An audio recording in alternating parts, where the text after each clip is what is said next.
मुख्यत्वे रोजचा पैसा कमवण्यासाठी मला टेलिव्हिजन करायचं आहे.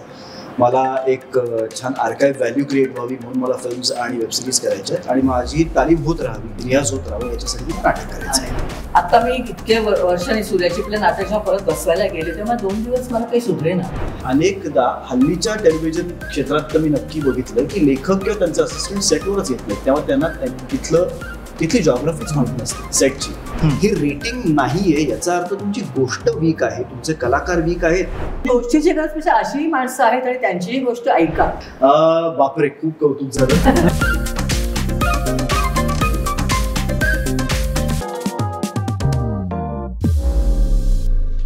नमस्कार, मी आशिष जोशी. नमस्कार, मी विश्वास नवरे. नमस्कार, मी प्रतिमा कुलकर्णी. नमस्कार, मी शशांक शिरीष केतकर. आज गुढीपाडवा आणि गुढीपाडव्याच्या तुम्हाला दोघांनाही आणि आपल्या सर्व रसिक प्रेक्षकांना आणि सर्वांना खूप खूप खूप शुभेच्छा. येणारं नवीन वर्ष हे आपल्या सर्वांसाठी आरोग्यदायी, सुखदायी, धनदायी असं जावं. आणि सगळ्यात पहिले मी तुमच्या दोघांच्याही ऋणात, आमची पूर्ण बसूनच बोलू सखीची टीम ही कायमच ऋणात राहू इच्छिले, कारण आपल्या या टीम बरोबर बसूनच बोलायला लगेच तुम्ही तयार झालात याबद्दल तुमच्या दोघांचे खरंच मी ऋणातच, म्हणजे आभार हे परक्यांचे मानायचे असतात, त्यामुळे आभार नाही म्हणणार पण ऋणात आम्ही खरोखर राहू इच्छितो. जे आपण बाहेर करतो ते आज कॅमेरा समोर करायचं काय वेगळं आहे. पण गमतीचा भाग काही का रेडी झाली असेल, बसूनच बोलायचं.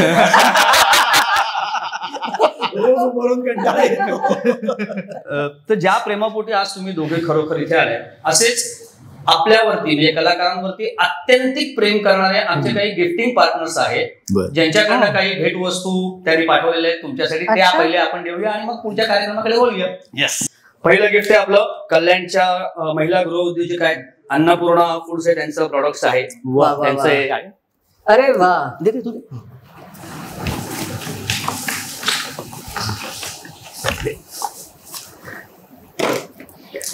थँक्यू. दुसरे आपले पार्टनर्स आहेत आनंद या जीवनाचा सुगंधा परी दरवळावा, HSB डोंबिवलीचा नामांकित 52 वर्ष जुना ब्रँड आहे आणि त्यांनी हे पाठवलेलं आहे गिफ्ट हॅम्पर.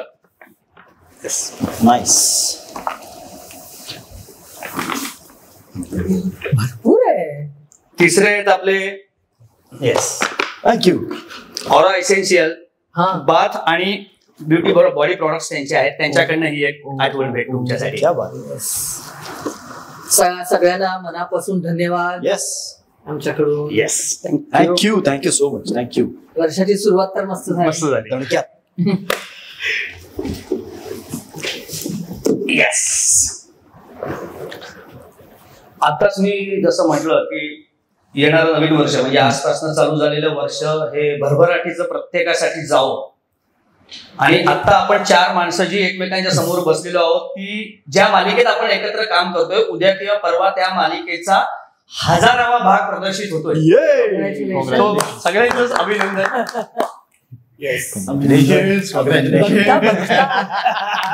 बघता माझा मुलगा, माझी 2 नातवंड वाटत.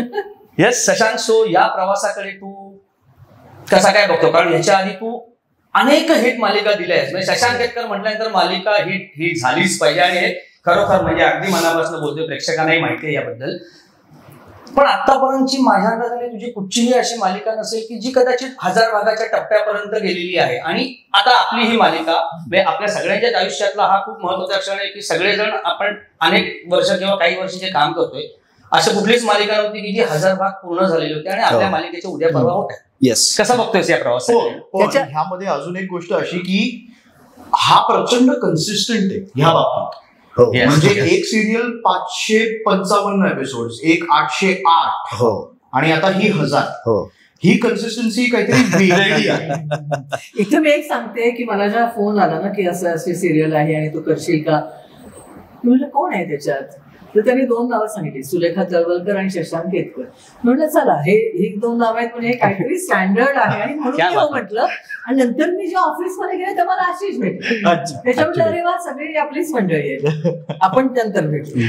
येस, बापरे, खूप कौतुक झालं आणि फार छान वाटतं. आणि पुन्हा एकदा जबाबदारीची जाणीव वाढवून देणारं हे कौतुक असतं नेहमी. जसं आशिष तू म्हणालास की ती कन्सिस्टन्सी, तर मी आधी गप्पांमध्ये हे मी सांगितलंय, पण मला माझ्या डोक्यात मी हे वर्गीकरण करून घेतलेलं आहे की रोजचा पैसा कमवण्यासाठी आणि अर्थात चांगल्या कामासाठी सुद्धा, पण मुख्यत्वे रोजचा पैसा कमवण्यासाठी मला टेलिव्हिजन करायचंय. मला एक छान आर्काइव्ह व्हॅल्यू क्रिएट व्हावी म्हणून मला फिल्म्स आणि वेबसिरीज करायच्या आहेत आणि माझी तालीम होत राहावी, रियाज होत राहावं, याच्यासाठी मला नाटक करायचं आहे. सो हे डोक्यामध्ये मी क्लिअर ठेवलेलं असल्यामुळे माझं त्यात कधी कन्फ्युजन झालं नाही की मी टेलिव्हिजन सतत नाही करणार. मी ना असं कधी म्हणालो ना मला असं कधी म्हणायचंय. त्यामुळे ही कन्सिस्टन्सी माझी राहिली की आत्ता आपल्या समोर बेस्ट काय आहे, मला घरी जाऊन शांतपणे झोपता येणार आहे का, मला चिंता करायची गरज नाहीये कारण मी रोज काम करतोय. आणि जो खूप मोठा फॅक्टर असतो प्रत्येक ऍक्टरच्या बाबतीत, आणि म्हणून मी सतत टेलिव्हिजन करत राहिलो. आणि जसं तू म्हणालास की 1000 कुठल्याच मालिकेने पूर्ण केले नाहीत. लोकांना हा प्रश्न अनेकदा पडतो की अरे होणार सुद्धा खूप वर्ष मी बघत होतो, पण तेव्हा सोशल मीडिया नव्हती, तेव्हा फक्त टीव्ही होता, त्यामुळे त्यांना तो एक मिसिंग फॅक्टर असायचा तेवढ्या उरलेल्या तासांसाठी. बरोबर. त्यामुळे त्यांना असं वाटायचं की अरे 24 तास उलटून गेले, आता पुन्हा आपण यांना भेटतोय, 24 तास झाले आता पुन्हा यांना भेटतोय. आणि मला वाटतं इम्पॅक्ट म्हणजे ती खूप वर्ष त्यांच्या बरोबर राहिली, त्यामुळे ते 1000 संख्यापेक्षा सुद्धा करेक्ट त्यांच्या बरोबर ती खूप राहिल्यामुळे त्यामुळे ती 850 850 एपिसोड पर्यंत ती मालिका गेली. पण तरी सुद्धा आम्हालाही तसंच वाटलं की जवळपास 1000च्या पेक्षा जास्त आम्ही भाग एकत्र केलेत की काय. पण ह्या स्पेसिफिक मालिकेबद्दल जर विचारशील, आपल्या हुरांबा मालिकेबद्दल, तर मला आज तागात कळलेली की 1000 पर्यंतचा प्रवास केव्हा झाला. हे खरंच 1000 एपिसोड पर्यंतचा प्रवास केव्हा झाला हे खरंच मलाही कळलं नाही. आणि आपली टीम म्हणजे जेन्युइनली आपली टीम एकत्र होती, प्रोडक्शन आपल्या पाठीशी भक्कम उभं होतं, चॅनल आपल्या पाठीशी भक्कम उभं होतं, आणि म्हणूनच आपण इथपर्यंतचा प्रवास छान करू शकलो. कारण आपण एका वेगळ्या एक्सपेरिमेंटसाठी तयार झालो होतो सगळेच मुलं. कारण स्टार प्रवाह काहीतरी दुपार जो एक्सपेरिमेंट कधी केलेला नव्हता. त्यामुळे जेव्हा सतीश सरांचा मला फोन आला की असं आपण काहीतरी करतोय तर तू रेडियस कमला, तेव्हा मला असं वाटलं की परीक्षा द्यायला मला कायमच आवडलेलं आहे, ही पण एक वेगळी परीक्षा देऊन बघूया. पण कायम प्राईम स्लॉट मध्ये राहिलेला, आणि ज्यावेळेला तुला कळतंय की 1.5 वाजताचा स्लॉट आहे, तेव्हा काय एक्झॅक्टली विचारायला जेव्हा सतीश सरांनी तुला फोन केला की एक मन असं सांगत होतं का की करावं का नाही करावं, असं काही झालं?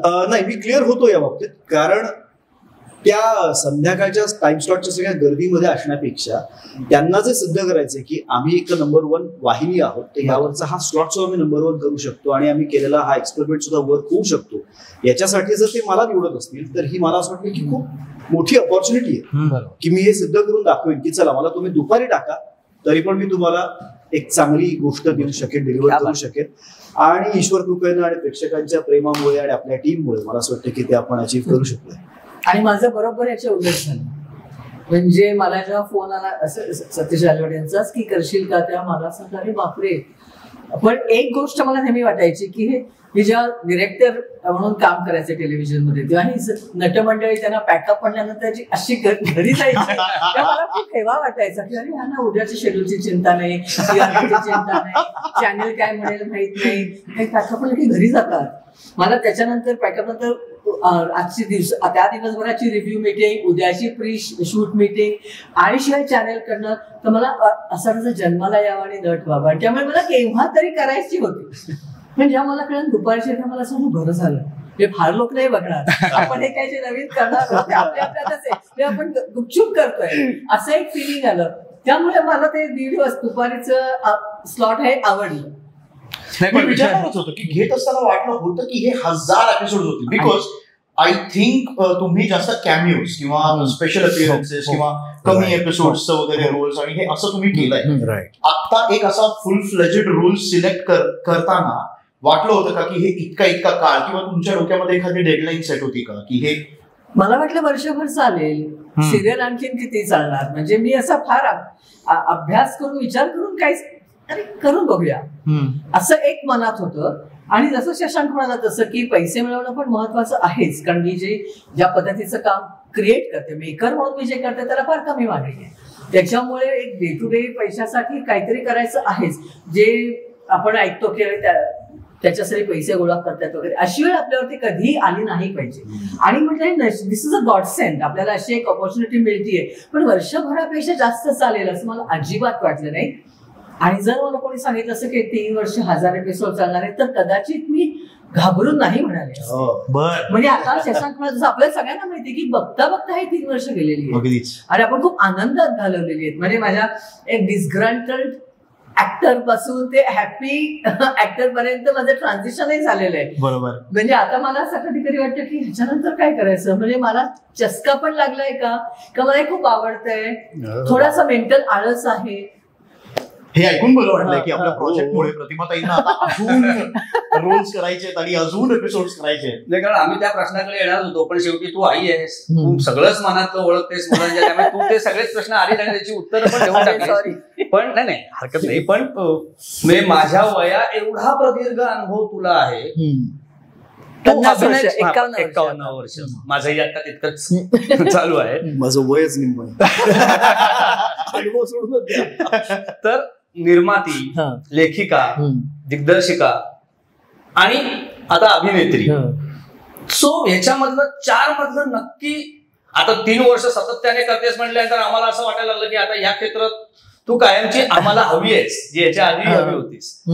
तर मग कुठलं क्षेत्र जास्त कम्फर्ट झोन आहे का? प्रत्येक क्षेत्रामध्ये काय कमी जास्त आपण ज्याला म्हणतो लूपहोल्स आहेत, काय वाटतंय?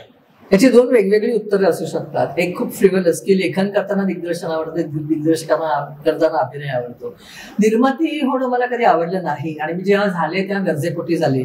म्हणजे तेव्हा झी टीव्ही त्यावेळेचं अल्फा ते नवीन लॉन्च होत होतं आणि त्यांनी खूप मोठे इन्सेंटिव्ह दिलेले होते की 30 दिवसात पैसे देणार, अमुक होणार. त्याच्यामुळे मग तेव्हा मी धाडस केलं एक निर्माती होण्याचा. आणि आमचा विकली शो होता, त्यामुळे त्याची इन्व्हेस्टमेंट कमी होती. पहिल्या 8 शेड्यूलला आम्ही 8 एपिसोड एकत्र केले होते, त्या 8 एपिसोड मिळून 900 रुपये फायदा झाला होता. आणि मी खूप खुश झाले होते की आपण आपल्याला लॉस नाही झाला पहिल्या शेड्यूलचा. म्हणजे हे वर्ष कोणतं? 1999. बरं, ओके. 17 नोव्हेंबर 1999 टेलिकास्ट झाला. पण आम्ही ऑगस्ट सप्टेंबर मध्ये शूट सुरू केलं होतं. बरं.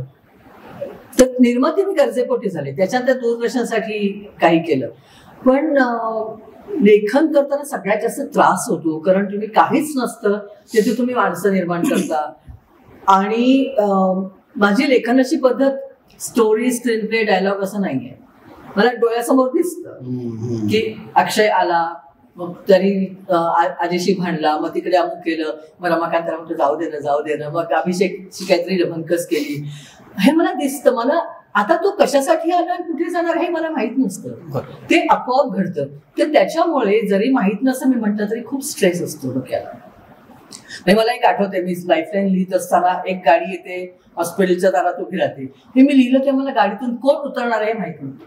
हो, तर हा माझा प्रोसेस खूप त्रासाचा आहे, तर म्हणून लेखन करताना त्रास होतो. पण त्याच्यामुळे सेटवरचं निम्म काम झालेलं असतं. मला कॅमेरा कुठे ठेवायचा हे माहितच असतो, कारण मला जिकडनं दिसलेला असतो सीन तिकडे तो कॅमेरा अर्थातच ठेवला जातो. मला जसा सीन दिसला असं तशी शॉर्ट डिव्हिजन होते. तर हे सगळं होतं. पण तरी पण दिग्दर्शन करताना खूप मजा येते, कारण जे तुम्ही कागदावर लिहिलं होतं ते तुम्ही जिवंत होताना बघणं. आणि मी वीकली करायचे, मी कधी डेली केली नाही. त्याच्यामुळे एडिट पण मी करायचे, म्हणजे माझ्या हाताने नाही करायचे, पण मी एडिटर बरोबर बसायचे, म्युझिक मी लावायचे, त्याचा व्हॉल्यूम किती असावा, ते कुठे टाकलं जावं, ते कुठे फेड आउट व्हावं, हे सगळं हँड्स ऑन मी करत होते. त्यामुळे हे it was the joy of creation was far more. पण आता ऍक्टिंग करताना मला त्यातला जो आळसच म्हणायला पाहिजे आता, पण ह्या वयात ठीक आहे आळस करणं, पण तरी तू करत नाहीस. कारण आम्ही 3 वर्षाचा आम्ही अनुभव घेतोय, जो कॉल टाइम दिलेला असेल त्याच्या आधी 10व्या मिनिटाला एकमेव हजर असणारी व्यक्ती असेल कोण, ती माझी आहे. तशा अर्थाने आळस नाही मला म्हणायचं, पण हा क्रिएटिव्हिटीमध्ये जे बिझी होणं आहे ना, प्रत्येक डिपार्टमेंट मध्ये आपलं लक्ष असणं, त्यापेक्षा आता फक्त ऍक्टिंगवर आपला फोकस करायचा. सीन झाला मी निघाले, 8 डिपार्टमेंटनी काय केलं, अरे हे मला बघायचं नसतं. पण मला माहिती की हिला त्रास होतोय. म्हटलंय मी आता म्हणणारच होतो की ह्या म्हणजे राईट नाव तुम्ही हे असं म्हणत असाल कदाचित, पण या गोष्टीला व्हायला थोडा वेळ लागलाय. हो, वेळ सुरुवात झाली तेव्हा. जेव्हा मी माझ्या नवऱ्याची बायको करत होते ना, महिन्यातून 1 दिवस असायचा, फक्त फार नसायचं. पण 1 दिवस असा की मला खूप वेळ थांबायला लागला, मला खूप कंटाळा आला. आणि माझ्या लक्षात आलं की मला कंटाळा अशासाठी होतो की मी मेकअप रूम मध्ये, मग मी सेटवर जाऊन बसले, मग मला खूप मजा आली. आता मला मेकअप रूम मध्ये बसण्याची सवय झालेली आहे, छानपैकी झालेली आहे.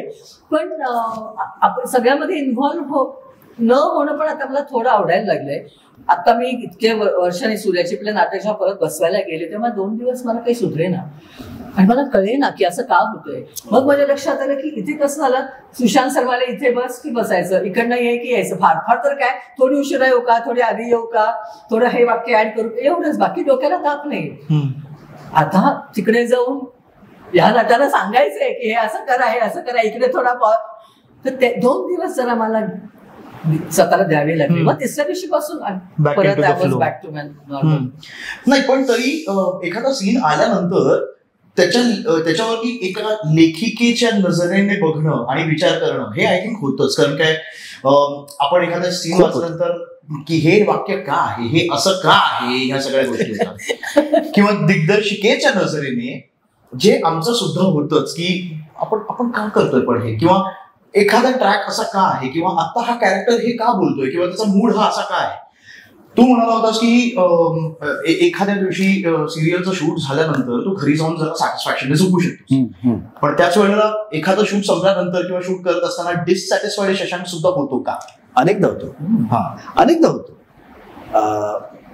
जिथे मी पैसा कमवण्यासाठी टेलिव्हिजन करतोय हे मी म्हणतोय ना, तिथेच मी त्याला खूप इमोशनल क्वोशंट त्याचा बाजूला ठेवून त्याचा काहीसा विचार मी केलेला आहे या क्षेत्राचा. पण मी स्वतः माणूस म्हणून खूप इमोशनल असल्यामुळे, क्रिएटिव्ह असल्यामुळे मी ताईच्या शेजारी बसून त्या गप्पा मारतोय हेच माझं भाग्य आहे. पण जे ताई आता सांगू पाहते ना की मला सगळ्या डिपार्टमेंटचं, कारण मला माहिती मला येतं, आणि मग आपण आपल्याला जेवढं येतं की आपल्याला जेवढं माहितीये किंवा आपण जे वेगळं एक्सपेक्ट करतोय की आपण जे वेगळं पाहिलंय ते लोक इमॅजिन का करत नाहीत, ती डिपार्टमेंट्स ते सगळं काम करणारे, याचा त्रास जास्त होतो. आणि तो मला सुद्धा होतो, आणि त्याचा डिस्कम्फर्ट पण असतो, अनहॅपीनेस पण असतो की अरे काम आहे, तू जसं म्हणास की हे काय बोलतोय आपण, पाट्या का टाकतोय आपण, हे का करतोय आपण. तर यानं मी अनेकदा दुःखी पण होतो, हसतो सुद्धा. म्हणजे काय मुद्दा एवढाच हो, प्रेक्षकांकडनं एक प्रतिक्रिया मिळते की होतं ना, होतं असं का वागलास, हे का झालं असेल. पण आपण इतका छोटा, आम्ही ऍक्टर्स म्हणून आम्ही इतके त्यातला छोटा भाग असतो ना प्रोसेसचा. म्हणजे आमच्या हातात जो फायनल सीन येतो त्याच्या आधी तो सीन किमान एक 8-10 वेळा फिल्टर होऊन वेगवेगळ्या लोकांकडनं आलेला असतो आपल्याकडे, असं आपण आता म्हणायचं. पण ते खरंच फिल्टर होण्याची जी प्रक्रिया आहे, त्यांची जी गाणी आहे ती सगळी छान असतील असं आपण आता गृहीत धरूया. आणि मला त्याचा सगळ्याचा आहे त्रास होतो, आणि म्हणूनच मला बऱ्याचदा कधी पाठीमागून सुद्धा कधी समोरून सुद्धा याही प्रतिक्रिया मिळालेल्याच आहे की तू फार लक्ष घालतो बाबा स्क्रिप्टमध्ये, कशासाठी. पण दुर्दैवाने माझ्यातला लेखक जिवंत असल्यामुळे, एक दिग्दर्शक जिवंत असल्यामुळे मला तो सीन वाचल्यानंतर वेगळा दिसायला लागतो, मला वेगळा इमॅजिन व्हायला लागतो. त्यात होतं असं की आपण त्या लोकेशनवर असतो, पण अनेकदा हल्लीच्या टेलिव्हिजन क्षेत्रात तर मी नक्की बघितलंय की लेखक किंवा त्यांचे असिस्टंट सेटवरच येत नाहीत, तेव्हा त्यांना तिथली जॉग्राफीच माहित नसते सेटची. ते फक्त लिहून देतात, आणि तेही कुठल्या प्रेशरखाली लिहून देतात हेही माहित नसतं, कारण त्यांच्यावर कोणीतरी बसलेलं असतो. त्यांना असं वाटतं की आता बाकी ठिकाणी असं चाललेलं आहे, तुम्ही यांना असंच लिहून द्या.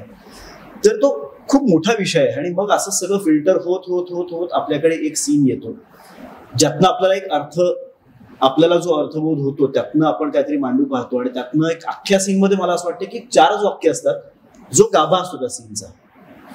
तर त्याच्याकडे लक्ष न देता फक्त पटकन आवरा, कारण आम्हाला 8-12 सीन करायचे आहेत, असं जर होत असेल तर मला त्रास होतो या गोष्टीचा.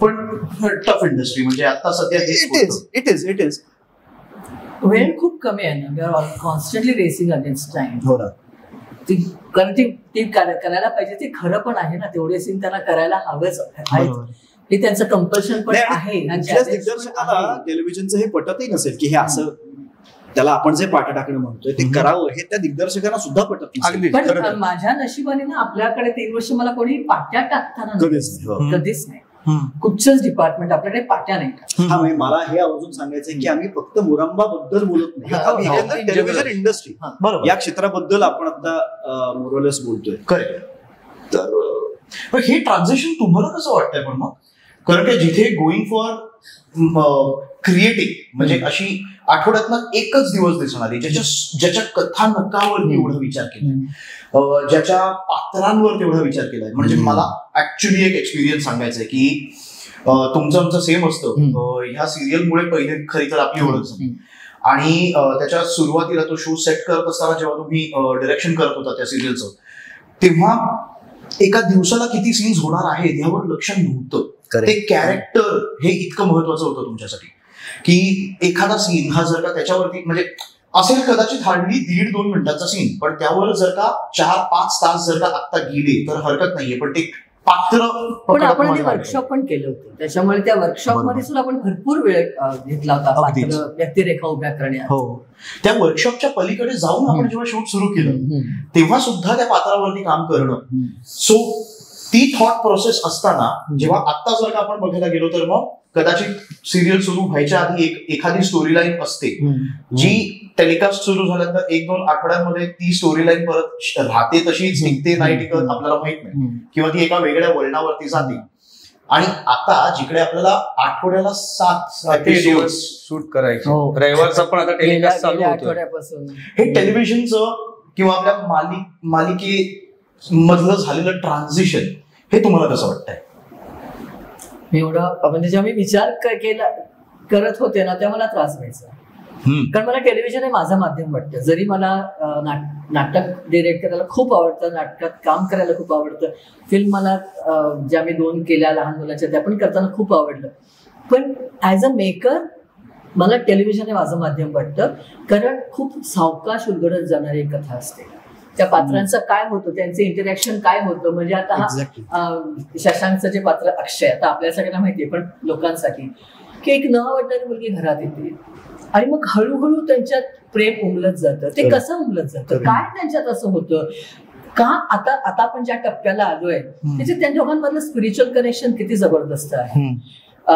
ते दाखवण्याची पद्धत आपल्याला थोडी बाळमोल वाटू शकेल, पण नाहीतर तुम्ही ते कसं दाखवणार. पण दोघांमध्ये जे आहे ते स्पिरिच्युअल त्यांचे भावबंध आहेत आणि ते आत्ताची आपली जी स्टेज आहे स्टोरी टेलिंगची त्याच्यात आपण एम्फसाइज करतोय.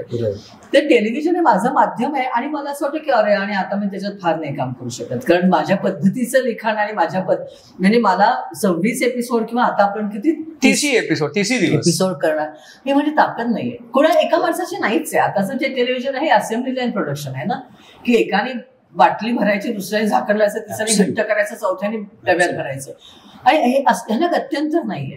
त्यामुळे आता मी मेकर म्हणून टेलिव्हिजन मध्ये काही करू शकत नाही. तर पण हे जर AI वगैरे केलं ना, पण नाही AI आपण त्यासाठी नाहीच आहे ना. AI म्हणजे आता ती भीती आहे जरा की AI काय करू शकतं काय नाही वाटत नाही. पण आता असे OTT नाही, पण असे OTT चॅनल प्लॅटफॉर्म्स आहेत जे आपल्याला नाही जे आपल्याला लिहायचं असतं आणि आपण त्यांच्याकडे विषय घेऊन जातो.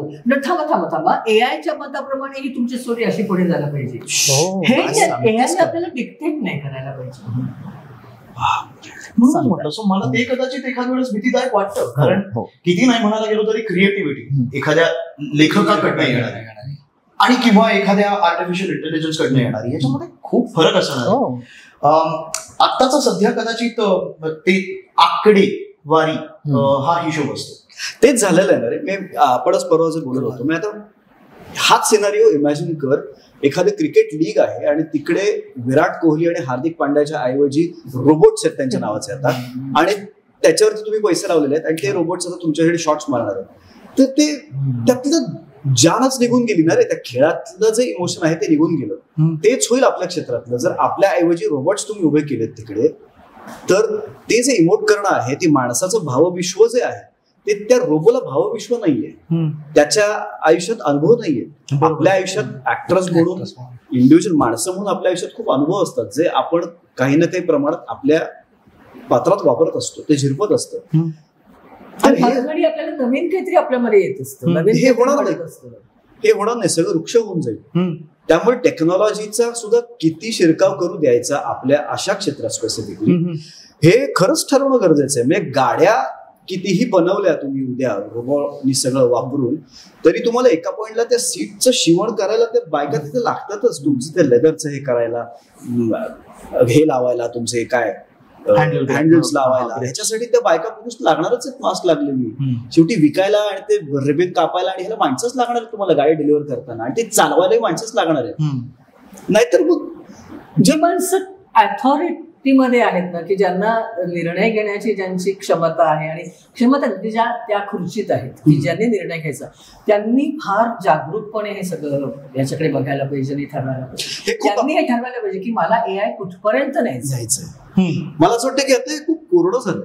म्हणजे या महाराष्ट्राच्या या रिजन मध्ये ही मालिका जास्त बघितली जाते, या रिजन मध्ये बघितली जात नाही. म्हणजे इथे कमी रेटिंग आहेत, मग इकडे जास्त बूस्ट करा. हे रेटिंग नाहीये याचा अर्थ तुमची गोष्ट वीक आहे, तुमचे कलाकार वीक आहेत की तिथलं टेक्नॉलॉजी वाईज तिथपर्यंत पोहोचत नाहीये. ह्याचा पण तुम्ही खरं तर अभ्यास केला पाहिजे. पोहोचत नाहीये म्हणून वाटेल तो ड्रामा तुम्ही लिहून घ्याल आणि निरर्थक काहीही दाखवायला लागाल तर तेही लोकांना पटणार नाही, कारण त्यांचं भावविश्व वेगळं असतं.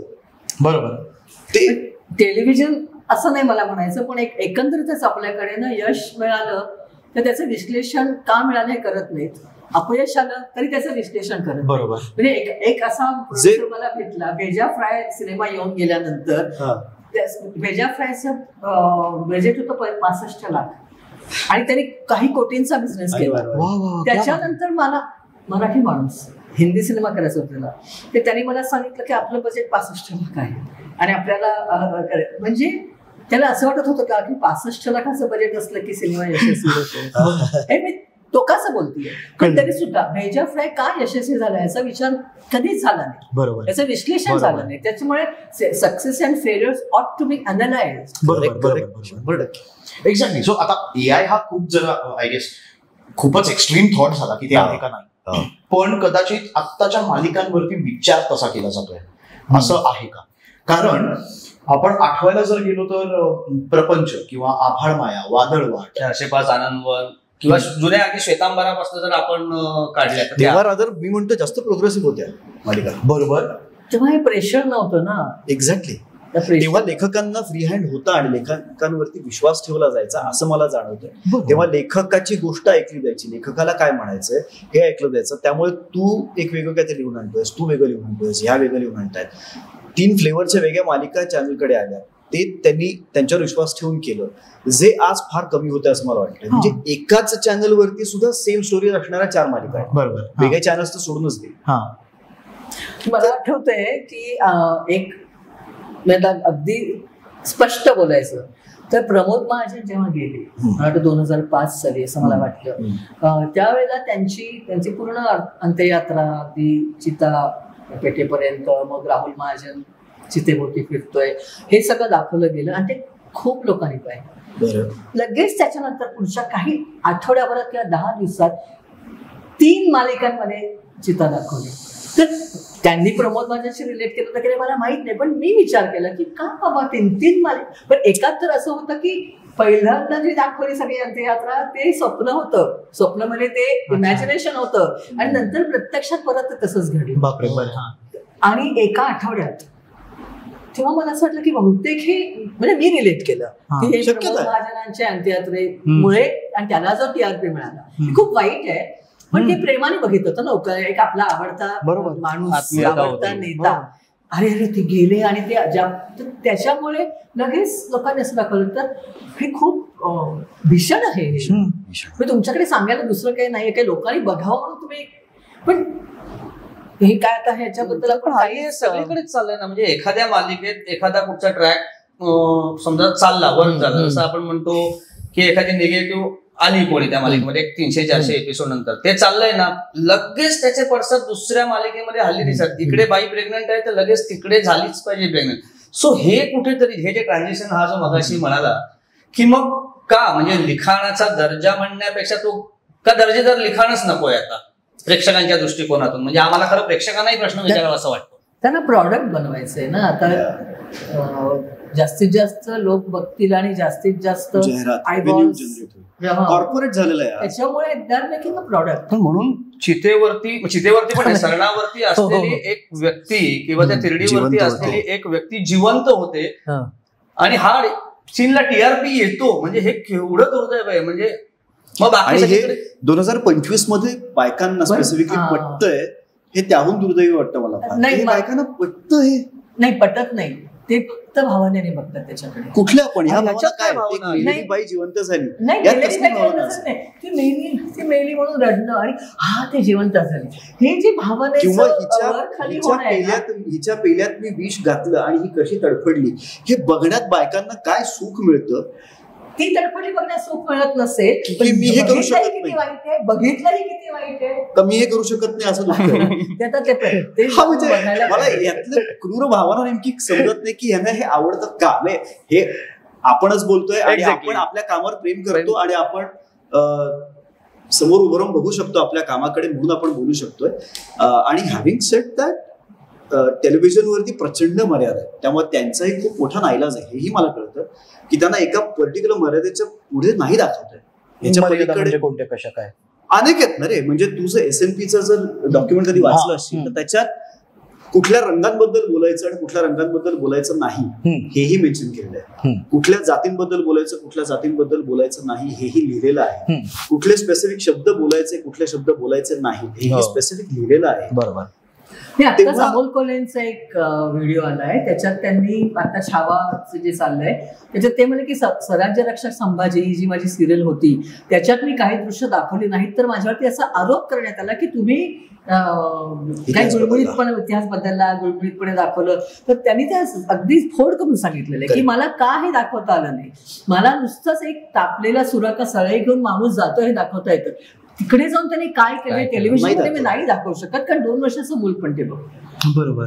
पण मला प्रश्न हाच नेहमी पडतो ताई की 2 वर्षाचं मूल हे बघणार आहे याचा तुम्हाला जर आक्षेप आहे याच्यावर तुमचा, तर ह्या हिरोचं 3 मुलींची अफेअर आहे, ह्या मुलीचं हे 6वं लग्न आहे हे दाखवणं आणि हे लहान मुलांनी बसून बघणं हे कितपत योग्य आहे हा प्रश्न सुद्धा व्हॅलिड आहे. आणि मला नेहमी हा प्रश्न पडतो की अर्थात मग हेही तितकंच चुकीचं शिकवलं जात आहे ना सिरियलच्या माध्यमातून. मग SNP बदलण्याचा किंवा हे जे आहे तर त्याच्यासाठी काही उपाय आहेत का? कारण आता SNPची मला गंमत अशी वाटते की त्याच 2 वर्षांच्या किंवा 5 वर्षांच्या मुलाकडे मोबाईल ज्याच्या मोबाईलमध्ये वेगवेगळ्या एक कशी खाली स्ट्रिप येते की कोणालाही या सीन बद्दल आक्षेप असल्यास अमुक अमुक काही संस्थेला बॉडीला कळवावं, ती आपली येत असते.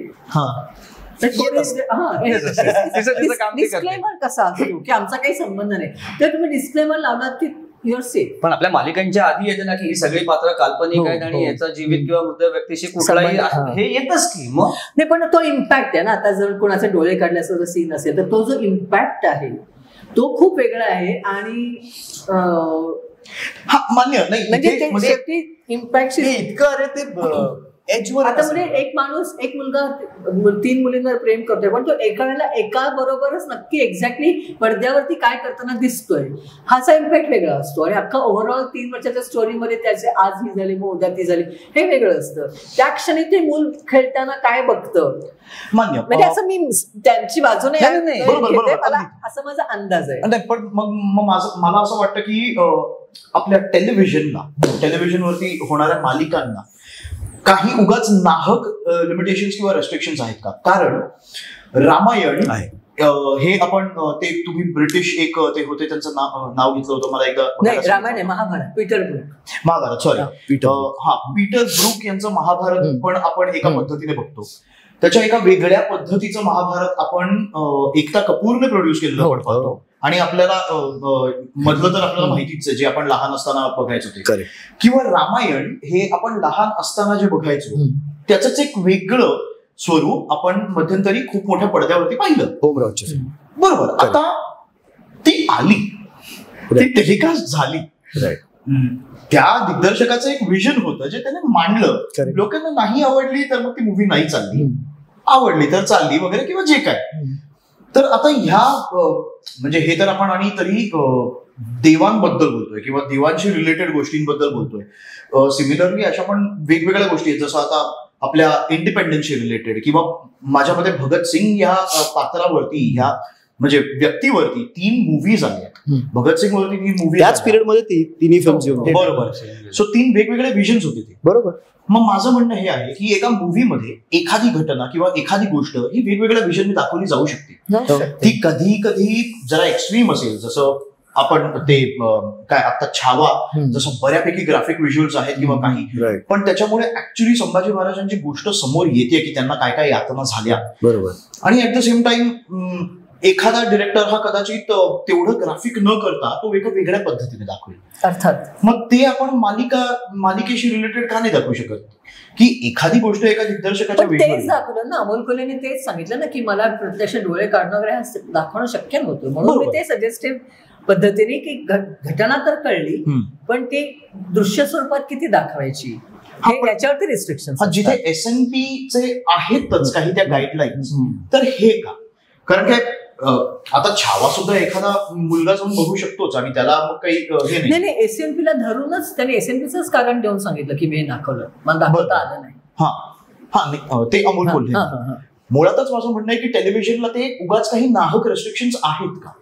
डिरेक्टर किंवा लेखकाच्या व्हिजनला तेवढं फ्रीडम दिलं जात नाही का टेलिव्हिजनवरती आता? पूर्वी पण म्हणजे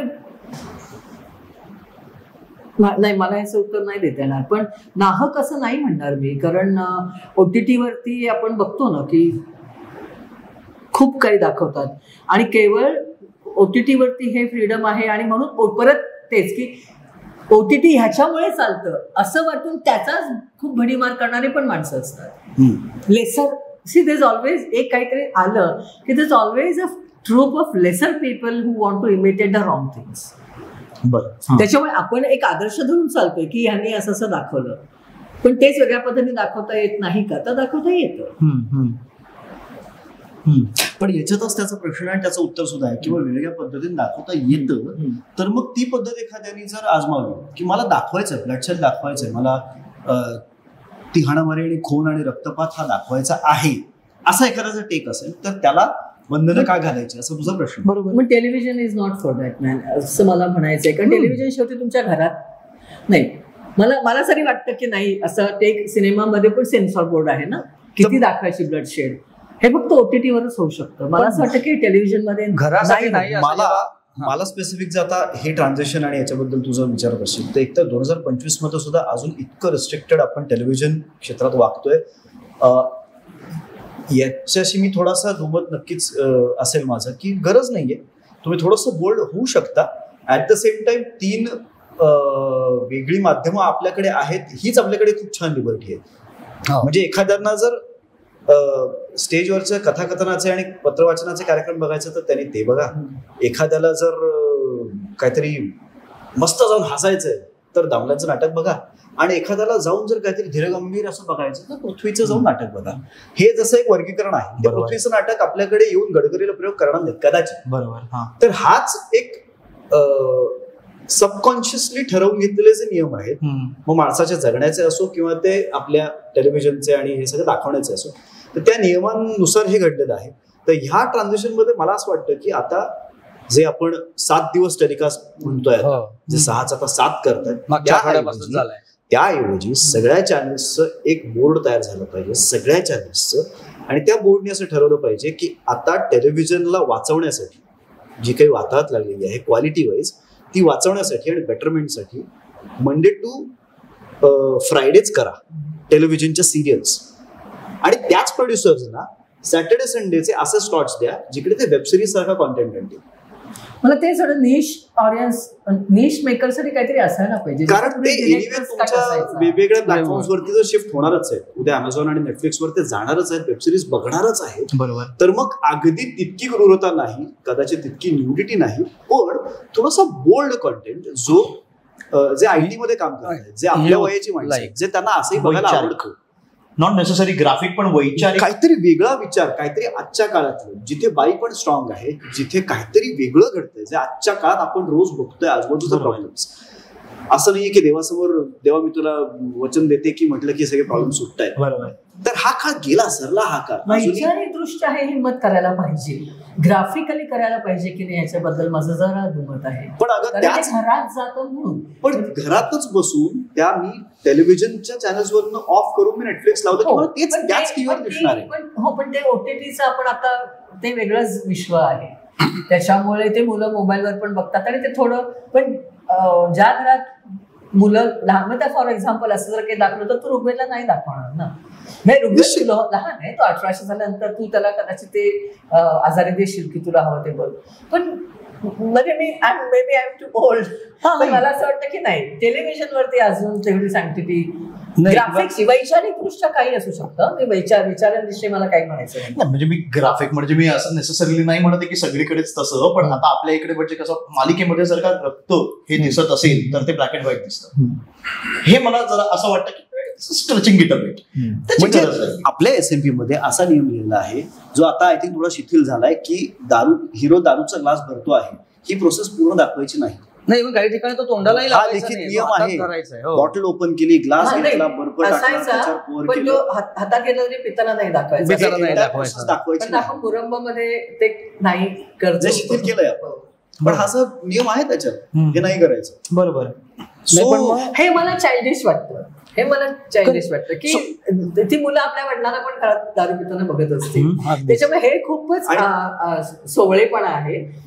आणि आता आय एम ग्लॅड की आपण ते काढलंय आपला, की सिगरेट नाही मुरंबामध्ये, पण दारू तर मी पण असतात. नाही, आय एम ग्लॅड की कलर्स मराठीच्या एका सिरियलच्या हिरोची एंट्री अगदी मागच्या वर्षीचीच होती आणि त्याची हातात सिगरेट धरून एंट्री होती. पण याच्यात आम्ही या दोन्ही गोष्टींचं समर्थन प्रमोट नाही करत, फक्त बंधनं आणि बंधनं नसणं हेच आम्ही, बंधनं असणं नसणं याच्याबद्दल. कदाचित ते म्हणजे रक्त जर आलं ना सिनेमात स्वतः मी अशी असते ती गेल्यानंतर सांग, त्याच्यामुळे हा कदाचित माझा पर्सनल हे असेल इंडिव्हिज्युअल तुझा. म्हणजे मी 2 वेळा हॉस्पिटलमध्ये रक्त बघून चक्कर येऊन पडलेली, त्यामुळे मला तो पर्सनल फोबिया असेल. हा, कारण म्हणजे आता फॉर एक्झाम्पल कबीर सिंग याच्यामध्ये कॅरेक्टर कसं दाखवलेलं आहे आणि त्याच्यानंतर ते कशा पद्धतीने ती मूवी पण फेमस होते, ते पात्र पण फेमस होतं, असं अजिबातच म्हणणं नाहीये की हे कॅरेक्टर्स हिरोईक आहेत. पण एका गोष्टीची जर का ती गरज असेल 100% तर ती कुठे गोष्टीची गरज पेक्षा अशी माणसं आहेत आणि त्यांचीही गोष्ट ऐकायला पाहिजे, मला जास्त महत्वाचं आहे. बरोबर, गोष्टीची गरज नाही, अशा माणसांच्या पण गोष्टी आपल्याला माहिती असतात. बरोबर. आणि हे मी विचारलं का परत एकदा, कारण काय नाही म्हणायला गेलो तरी ते आकड्यांसाठी जी भांडाभांडी जी आहे ती वाढतीये, कारण कदाचित जो तो लाईव्ह टेलिकास्ट आहे ना, हा बघण्याच्या ऐवजी लोक आता OTT वरती जाऊन तो एपिसोड बघतायत. हो, मग ते जर का OTT वरती जात आहे त्याचा अर्थ त्यांच्याकडे OTT आहे, याचा अर्थ ते OTT वरती काय वाटेल ते बघू शकतात. मग in that case he liberty कुठेतरी येऊ शकते. त्यांनी काय बघावं हा मुद्दा नाहीये, आपण काय दाखवावं हा मुद्दा आहे. त्यामुळे लोकांनी काय बघावं याच्याबद्दल त्यांचं काहीच म्हणणं नाहीये. पण दूरचित्रवाणी टेलिव्हिजनची जी काही बॉडी असेल, अथॉरिटी असेल, त्यांनी त्यांच्यासाठी ठरवलं की आपण काय दाखवायचं. जसं आपले कोणी आई वडील म्हणतात ना, तू बाहेर जाऊन काय वाटेल ते, घरामध्ये नॉनव्हेज खायचं नाही, म्हणजे ती मूकसंमतीच झाली ना, मग ती पण येऊ नये ना. आता त्याच्यासाठी तुम्हाला ही अथॉरिटी कोण आहे, त्यासाठी ती बॉडी बॉडीच्या पैकी कोणाशी तरी बोलवायला पाहिजे. म्हणजे आता या मुद्द्याशी मला सहमत राहावं लागेल, कारण की माझी आई मला घरी नॉनव्हेज म्हणजे नाही, तसंच आहे ना की त्याच्यामुळे टेलिव्हिजन वाले काय म्हणतील की तुम्ही काय बघावं हे नाही आम्ही ठरवणार, आम्ही काय दाखवायचं आहे आम्ही ठरवणार. बरोबर.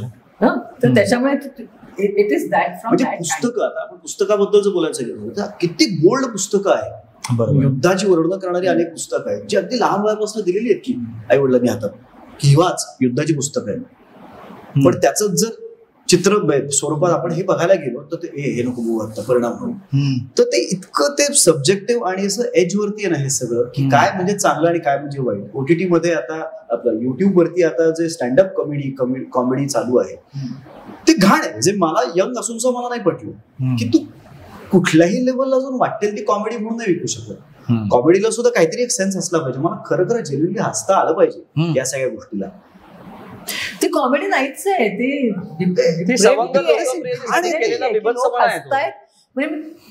मी तिथे ना काय म्हणजे गेटिंग कॅरीड अवे, लोक हसतात तर काही.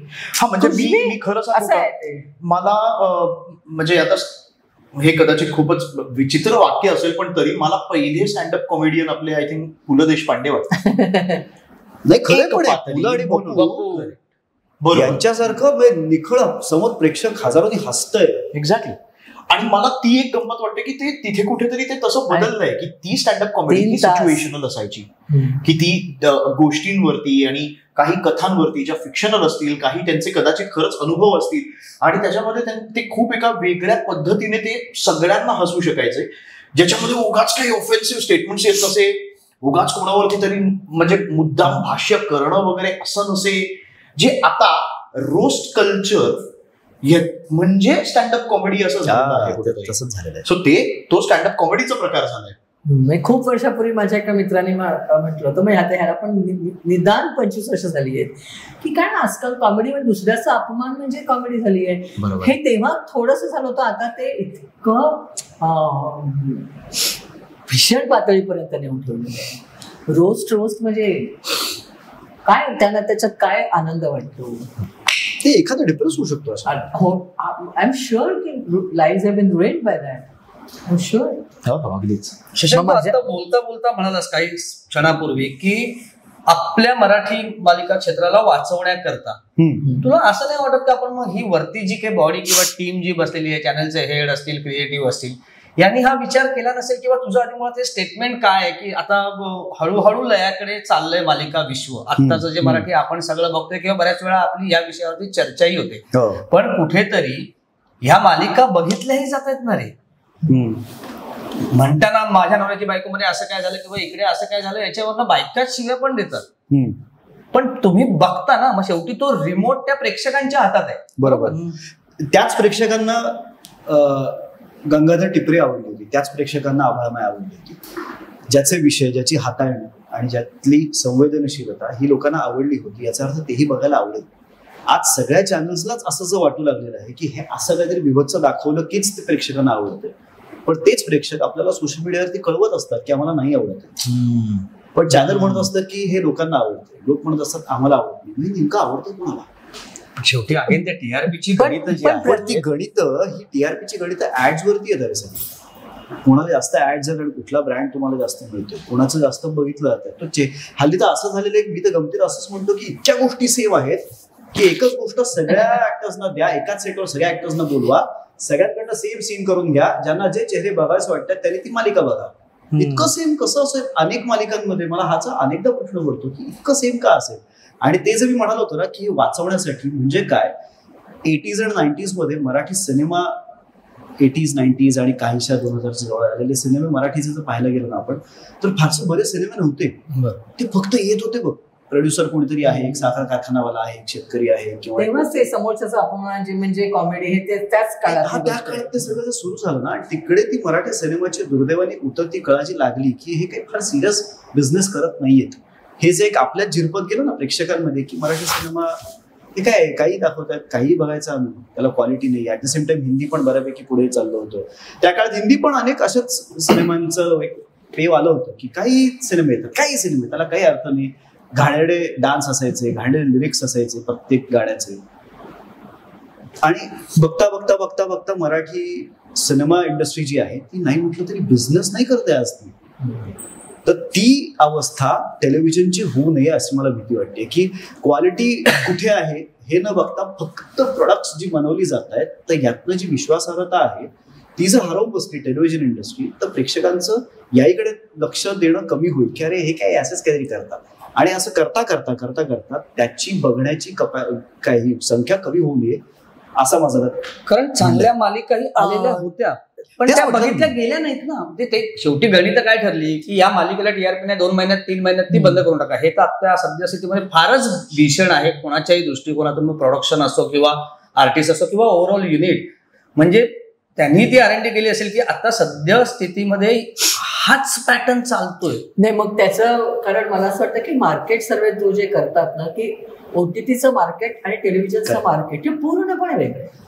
म्हणजे ग्रामीण भागांमध्ये कुठच्या घरांमध्ये मी एक गोष्ट सांगते, माहेरची साडी जेव्हा सिनेमा आला आणि तो इतका तुफान चालला होता त्यावेळेला आम्ही हसायचो.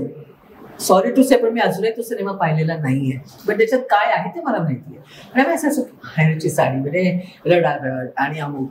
तर माझी एक मैत्रीण आहे, जवळची मैत्रीण नीना राऊत, ती दूरदर्शनमध्ये काम करायची. म्हणजे दूरदर्शनसाठी ती एक काहीतरी प्रोग्राम करण्यासाठी ती खेडेगावात गेली आणि तिने त्या बायकांचं आयुष्य जवळून बघितलं आणि तिने मला येऊन सांगितलं की प्रतिमा, आपण हसतो पण माहेरची साडी खरी आहे.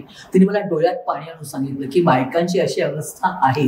त्याच्यामुळे होतंय काय की आपण शहरी मध्यमवर्गीय दृष्टिकोनातून त्या ऑडियन्सना नाही ओळखत, त्यांना कशाची गरज आहे आपल्याला माहित नाही.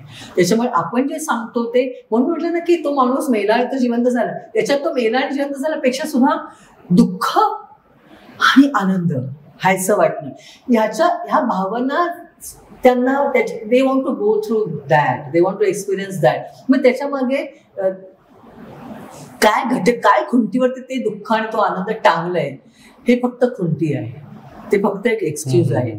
दे just want to go through those emotions. कारण ही सगळी इमोशन्स बेसिकली आपल्यामध्ये बिल्ट इन आहेत बाय डिफॉल्ट. आपल्या हार्ड डिस्क मध्ये जेव्हा आपल्याला देवाने म्हणा युनिव्हर्सला निर्माण केलं तेही आपल्यामध्ये आहेत. त्याचाच कुठेतरी निचरा झाला पाहिजे. त्याचा जर कुठेतरी ते आपल्याला, त्याचा आपण का करतो मनोरंजन, आपल्याला ते हसता यावं, रडता यावं. आपण काहीच नाही, हसलो नाही, रडलो नाही तर आपण कदाचित फुटू. किंवा मनोरंजन खूप वेगवेगळ्या पद्धतीने वापरलं पण गेलेलं आहे पॉलिटिकली, की त्यांना सतत बिझी ठेवा, त्यांना आचरटपणात बिझी ठेवा, म्हणजे ते बंड करणार नाही. दे be happy with what they have. अच्छा, म्हणजे दोन्ही दृष्टीने. किंवा आणखी आता नुसतं कला किंवा मनोरंजन म्हणलं त्याचे किती स्तर आहेत, किती विविध स्तर आहेत. तर आपण त्यातल्या कुठच्या स्तरासाठी करतोय हे आपल्यापेक्षा सुद्धा त्या चॅनलवाल्यांना जास्त माहिती आहे.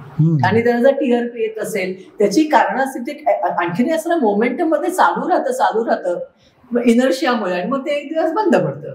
तर आय थिंक रिसर्च करून, कारण म्हणूनच काही जणांना टीआरपी येतो आणि काही जणांना येत नाही. आता माझ्या नवऱ्याची बायको मला कित्येक म्हणजे मी महिन्यातून एक दिवस शूट करायचं त्याचं, मला रस्त्यात थांबवून लोक बायकाने डोळ्यात पाणी आणून थँक्यू म्हटलंय. आणि का, तुम्ही राधिकाला मदत केली.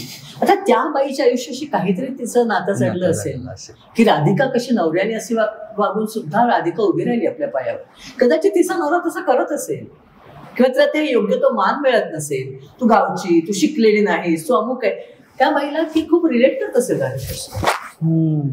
एकदा मला काय बाईने, मी गाडीत तसं टकटक केलं, मी काच खाली घेते, मला थँक्यू. एका महिन्यात मला नमस्कार केला की तुम्ही राधिकाला मदत केली. ती बाई सुलेखा तळवलकरकडे काम करणारी बाई. मी तिला म्हटलं, अगं स्मिताताई, सुलेखाताई, तुला माहिती नाही खोटे, मी नाही काही केलेलं. पण नाही, तुम्ही राधिकाला मदत केली. So people relate. असे किस्से तर खूप आहेत. होणारच्या वेळेला मला एक आजोबा भेटले होते, वर्ष 88 वगैरे काहीतरी होतं त्यांचं, आणि ते घरात बाहेर पडत नव्हते कारण त्यांना धड चालता येत नव्हतं. आणि पुण्याला गांधी लॉन्सला माझा कार्यक्रम होता. मी पोहोचलो तिकडे, ते घरी खोटं सांगून खालती आले. बापरे. आणि येऊन त्यांनी मला नमस्कार केला. हो. आणि ते म्हणाले की एकत्र कुटुंब पद्धती जे मागे पडलेलं आहे ते होणार सून मध्ये आम्हाला पुन्हा दिसलं. आजी, काकू, मावशी, आत्या ह्या सगळे एकत्र राहतायत आणि इतक्या गुण्यागोविंदाने राहतायत. हे मागे पडलंय जे मी अनुभवलंय, पण आता आमच्या पुढच्या पिढीला राहायचं नाही तसं एकत्र. माझा मुलगा मला बाहेर नाही पडतो म्हणून मी, आणि त्यांनी माझ्याविषयी पेपरमध्ये आलेलं सगळी कात्रवड त्यांनी एका वहीत चिकटवली होती, जी वही त्यांनी मला आणून दाखवली. असा मुलगा आपला असावा हे त्यांचं स्वप्न असतं. हो. मला कित्येक जण मला भेटलेले ज्यांनी मला सांगितलं आमच्या मुलाचं बारसं झालं, त्याचं नाव मी श्री ठेवलं. म्हणजे ही पुण्याई आहे, ही पुण्याई आहे. हे निर्विवाद आहे. फक्त थोडं बदलायला पाहिजे चित्र, हे या मताचं मी आहे की चित्र बदललं तर मला आणखीन एक्साइटिंग वाटेल टेलिव्हिजनवर पण काम करायला. आणि मी ते करत राहणार, कारण मला माहितीये टेलिव्हिजनचा रीच हा सगळ्यात जास्त आहे आणि ते मी नाकारूच शकत नाही. त्याची ताकद खूप जास्त नाही. तो रीचच तेवढा चांगला आहे, त्याच्यामुळे तर विचार येतो असा की तेच का दिसतो. नाही, रीच जास्त आहे म्हणूनच जबाबदारी जास्त आहे या क्षेत्रावर. खरं तर बरोबर, काहीतरी चांगलं प्रोडक्ट आणण्याची जबाबदारी नक्की आहे टेलिव्हिजनवर. आणि रिसर्च जे तू म्हणालीस ना, ते कदाचित त्या रिसर्च मध्ये काय त्यांना वाटत असेल माहितीये, लोक ओटीटीवर तर शिफ्ट खूप होत आहेत, त्यांना तो कॉन्टेंट आवडतोय, पण टेलिव्हिजनवर दाखवू शकत नाही. मग आपण एक्स्ट्रीम, पण त्यातल्या त्यात लोकांना बरं वाटेल बघायला काय, तर ते असले काहीतरी चाळे करा म्हणजे लोकांना पटेल. कारण त्याच्यात कुठेतरी अडकलंय असं मला वाटतं. कारण मुंबई, पुणे, कोल्हापूरची लोक जो सर्व्हे जो आलाय ते तेवढे बघत नाहीत मेट्रोपॉलिटन सिटीवाले. मालिका बघणारा हा वर्ग मधला काळ असा होता की ग्रामीण ढंगाच्याच मालिका. सो मी म्हणून म्हटलं, पण तरी सुद्धा मग ग्रामीण ढंगाच्या याच्यामध्ये जसं आता स्टार प्रवाह आपण बघितलं ते ग्रँजर आहे पूर्ण, जे शहरी वातावरण आपण दाखवतोय. पण शहरी वातावरण, पुण्यात राहणारी जी फॅमिली आहे त्यांच्याकडे पुण्यात किंवा मुंबईत असं होत असेल का?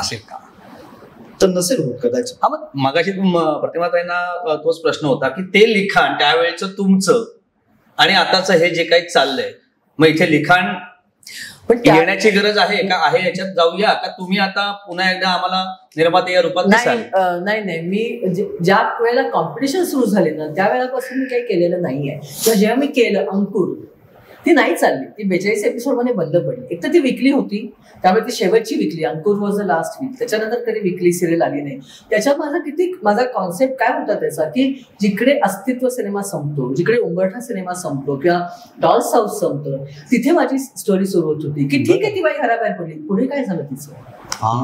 आणि अशी कविता मेडेकर बाहेर पडते, म्हणजे तिला पडण्यासारखी परिस्थिती निर्माण होते, ती पण पडत नाही. मग तिला आणखीन एक मुग्धा गोडबोले भेटते, मग आणखीन एक उर्मिला कनेक्टर भेटते. त्या तिघी मिळून काय करतात तयार. तिघींनी घर सोडलेलं आहे, तिघींनाही घर सोडायला भाग पडलंय. आता त्यांनी कसं एक काय त्यांचं परत आयुष्य उभं केलं, हा विषय महत्वाचा नव्हता. पण 40 एपिसोड मध्ये बंद पडलेली सिरियल आहे. तर त्यामुळे कॉम्पिटिशन मध्ये मी तोंड नाही देऊ शकले माझ्या पद्धतीची स्टोरी टेलिंग. आणि जेव्हा सुरू केलं तेव्हा एवढं कळतच नव्हतं ना. म्हणजे आनंदवनची माझी थीम, आनंदवन मी जेव्हा लिहिलं तेव्हा फ्रेंड्स सिरियल आलेली नव्हती. मी 91 साली त्याचा पहिला एपिसोड लिहिला आणि त्यावेळेला ती एकत्र राहणारे मित्र असं त्याचा कॉन्सेप्ट होता. पण आपल्याकडे मराठी घरांमध्ये असं हसू शकतं का? एकत्र राहणारे मित्र होते, ते बहीण भाऊ आहे, तिकडे सगळा घर जमा होतो. मग हे बहीण भाऊ एकटे काय आहेत, मी यांच्या आईवडील बेजबाबदार आहेत का, एवढा विचार मला करावा लागला. मग ते बेजबाबदार नाही आहेत, त्यांनी आपल्या मुलांना जबाबदार पद्धतीने वाढवलंय. आणि आता ती आई जी अँथ्रोपॉलॉजिस्ट आहे तिला आफ्रिकेला जाण्याची संधी आहे कारण बाबांची तिकडे बदली झाली आहे, म्हणून खूप घरामध्ये डिबेट करून त्यांनी ठरवलेलं आहे. पण आता ते आई वडील तिथे नाहीये. तेव्हा विचार होत होता, विचार करायला वेळ होता. साधा एक प्रश्न की जर तरुण माणसांची सिरियल आहे आणि जर आपण मराठी मुंबईत राहणारं कुटुंब आहे तर त्या कुटुंबामध्ये लग्न हा विषय नक्कीच चर्चेला जाणार. मग लग्न हा, ती मुलगी विचारते प्रश्न, शर्वरी पाटणकर होती आणि आईच्या भूमिकेत मी होते, की मग आई प्रत्येकाने लग्न केलंच पाहिजे का, हा प्रश्न येणार होता. मी 2 महिने विचार केला याच्यावरती, याला उत्तर काय द्यायचं, करायलाच पाहिजे असं द्यायचं तेही बरोबर नाही, केलं नाही तरी चालेल असं द्यायचं तेही बरोबर नाही. मग मला 2 महिन्यानंतर कळलं की का लग्न करायचं किंवा नाही करायचं. तर आयुष्य प्रवाही पाहिजे, आयुष्याचा सतत तुम्ही वेगवेगळे अनुभव जगात घेतले पाहिजे. तुम्ही काहीच नाही केलं आणि तुम्ही लग्न पण नाही केलं, नुसतं तिथे थांबलं नाही पाहिजे तुमचं आयुष्य. आयुष्य पुढे चालत राहण्याचा, आपण वेगवेगळ्या भूमिका जगण्याचा, वेगवेगळ्या पद्धतीने विकास होण्याचा लग्न हा नॉर्मल मार्ग आहे. मग तुम्ही बायको होता, मग तुम्ही सून होता, मग आत्या, मावशी, मामी, काकू हे होता. हे तुम्हाला काहीच नाही केलं, हे काही घडलंच नाही आयुष्यात, तुम्हाला वेगळ्या पद्धतीने विकास करता येतो का, तर शोधा. म्हणजे एखादा माणूस गाण्याची साधना करत असेल, एखादा देशासाठी स्वतःचं आयुष्य देत असेल, एखादा माणूस समाजसेवेसाठी देत असेल, त्यांचं आयुष्य वाढतंय, ते विकास करतायत, देयर इज ग्रोथ, मग ते चालेल. पण ह्या प्रश्नाचं उत्तर मला मिळण्यासाठी मला 2-3 दिन विचार करायला लागला, त्यानंतर मी तो सीन लिहिला. हा वेळ आपल्याकडे आता नाहीये. पण ही स्टोरी लाईन तुझी, जसं अगदी सुरुवातीला तू म्हणालीस की माझी स्टोरी लाईन पूर्ण रेडी असल्यामुळे मला कॅमेरा नसल्यामुळे नाही सेटवर जातात. ब्रेक घेऊया, भरपूर बोललोय आपण. गुळ ठेवलेला आहे इथे, गुळ आणि पाणी आपली परंपरा जी आहे त्याप्रमाणे आपण ब्रेक घेऊया. कारण मी जेव्हा इंजिनिअरिंगला होतो तेव्हा खूप क्रिटिसाइज करायचो टेलिव्हिजन. तर इतका जर विचार करून लिहिलेला असेल ना तर कोणी त्यात बदलू नाहीये. लेखन, दिग्दर्शन, निर्मिती या क्षेत्रात दादागिरी करणारे अनेक आहेत, मात्र या 3ही क्षेत्रात ताईगिरी करणारी प्रतिमा एकच, त्या म्हणजे तुम्ही. इतका जीव स्वस्त आहे आपल्याकडे, इतका जीव स्वस्त आहे आपल्याकडे.